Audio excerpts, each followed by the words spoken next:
ராமானுஜ ஜெய ராமானுஜ ஜெய ராமானுஜ ஜெய ராமானுஜா. ஸ்ரீமதே ராமானுஜாய நமஹ. நம்ம எல்லாருமே கோவிலுக்கு போகிறோம், அங்கே போய் பெருமாளை சேவிக்கிறோம், இல்லை யார் இருக்காரோ அந்த தெய்வத்தை வணங்குறோம், பிரசாதம் வாங்கிட்டு வரோம். ரொம்ப ஒரு முக்கியமான ஒரு விஷயமா பக்தியோடு நாமெல்லாம் கோவிலுக்கு போயிட்டு வந்துட்டு இருக்கோம் அப்படின்னு நினைக்கிறேன். இல்லை இப்போ நியூஸ்லலாம் பார்க்குறவெல்லாம் கோவிலுக்கு வரதே புடவை கட்டிட்டு ஃபோட்டோ எடுத்துகிட்டு ரீல்ஸ் போடுறதுக்காக தான். இன்ஸ்டாகிராம் இல்லைன்னா பல பேர் கோவிலுக்கு வரமாட்டா, இளம் வயதினர்கள்னு சொல்லி ஒரு அர்ச்சகர் என்கிட்ட சொல்லிட்டு இருந்தார். அதே மாதிரி நியூஸ்லையும் பார்த்தேன். அது ஒரு பக்கம் இருக்கட்டும். இருந்தாலும் பல இடங்களில் நான் இந்த ஒரு சின்ன தவறை பார்க்குறேன். என்னன்னா, கோவிலில் அந்த அர்ச்சகர் ஒரு மாலையை கழட்டியிருப்பார், சுவாமிக்கு சாத்தின அந்த மாலையை கழட்டி ஒரு இடத்துல வச்சிருப்பார். அன்னைக்கு நான் பார்த்துட்டு இருக்கேன், ஒரு அம்மா, அந்த அம்மா பாட்டு போனாங்க, அந்த மாலையிலேருந்து ஒரு பூ பிச்சாங்க, தலையில் வச்சுட்டு போயிட்டாங்க. ரொம்ப தப்பான ஒரு விஷயம். ஏன், அது சுவாமிக்கு சாத்தின மாலை தான்.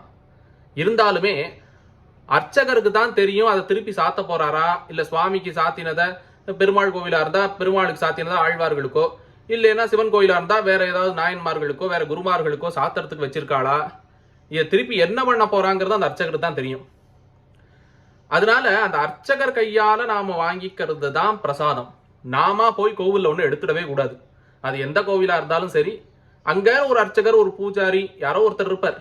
அவர் தான் அங்க 3 காலமோ இல்ல 6 காலமோ பூஜை பண்ணிட்டு இருக்காரு. அவருக்கு தான் எதை கொடுக்கலாம், எதை சாத்திரத்துக்கு வச்சிருக்கோம், எதை திருப்பி சாத்திரத்துக்கு வச்சிருக்கோங்கிறதெல்லாம் தெரியும். இப்ப இந்த அம்மா தலையில வச்சுட்டு போயாச்சு ஒரு பூவை எடுத்து, அதை எடுத்து திருப்பி சாத்த முடியுமா?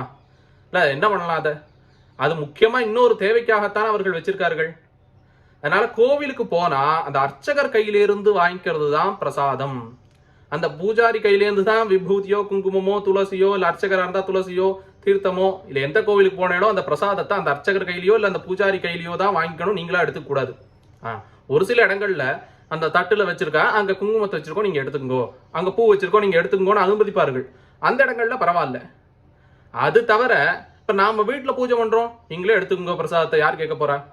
கோவில்ல அந்த தெய்வத்துக்கு யார் பூஜை பண்றார்களோ அவர்கள் கையால இல்ல அவர்கள் அனுமதிச்சாதான் நாம எடுத்துக்கணுங்கிறத கண்டிப்பா எல்லாரும் தெரிஞ்சுக்கணும்.